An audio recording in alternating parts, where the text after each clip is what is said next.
Buenas tardes, compartimos nuestra oración siguiendo con la lectura del Evangelio según San Mateo. Jesús dijo a sus discípulos: les aseguro que difícilmente un rico entrará en el reino de los cielos. Sí, les repito, es más fácil que un camello pase por el ojo de una aguja que un rico entre en el reino de los cielos.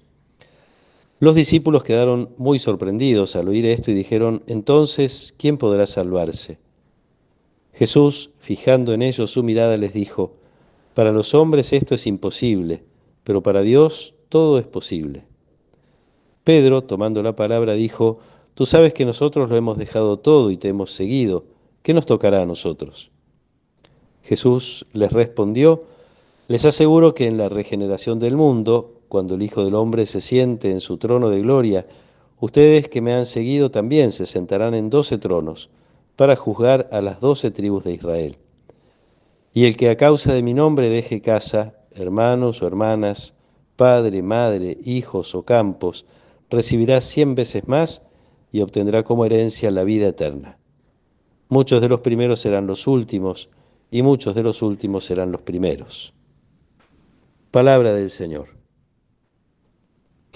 Jesús se habrá quedado mirando al joven rico que se va entristecido a causa de la invitación de Jesús a dejar sus riquezas.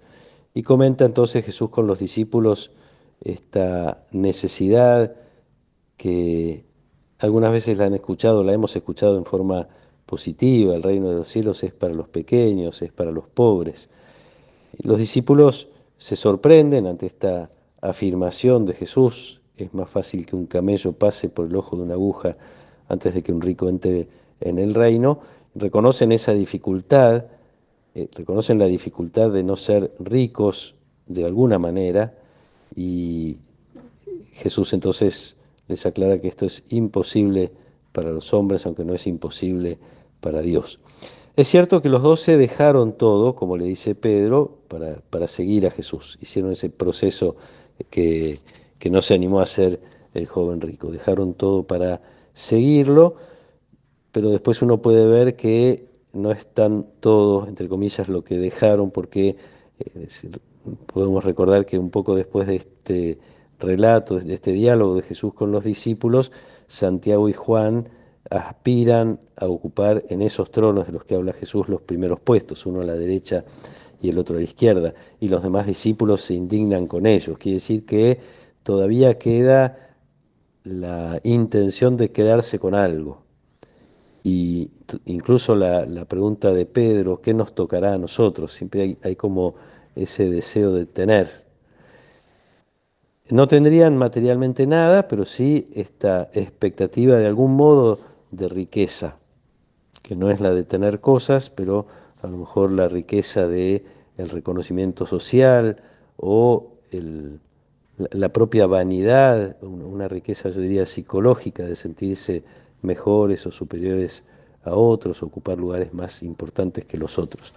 Pero también hay una manera muy sutil, yo diría muy peligrosa, de ser ricos a los ojos de Dios, de no alcanzar esa pobreza. Digo muy sutil y peligrosa porque puede estar disfrazada de bien. Y tiene que ver con la pregunta que el joven rico le hacía a Jesús: ¿qué obras debo hacer para alcanzar la vida eterna? Hay una riqueza que podemos tener guardada en algún lugar del corazón que tiene que ver con esto: pensar que por nuestras obras, por nuestra virtud, vamos a alcanzar el reino, ya desde ahora y después también en la vida eterna. Ese es un peligro, me parece, constante, y en esto también se nos invita a la pobreza. Por ahí me han escuchado ya citar al Papa Francisco en una expresión que le escuché yo decir acá hace muchos años, hablando de la oración. Decía: la oración siempre es claudicar. Esto de ponerse delante de Dios y dejar todas las armas, todas las herramientas con las que uno cuenta, porque solo para Dios es posible hacernos entrar en el reino.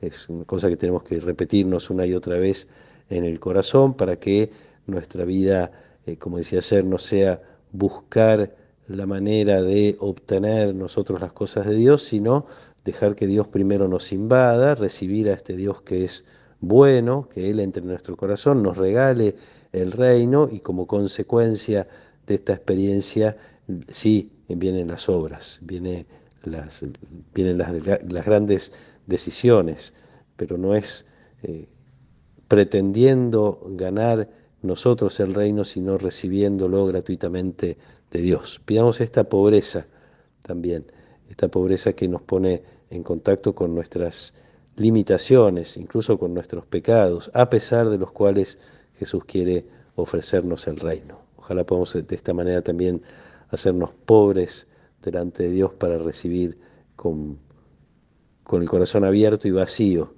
este regalo generoso de Dios que es su reino. Que nos acompañe la protección y la bendición de Dios Todopoderoso, del Padre y del Hijo y del Espíritu Santo. Amén.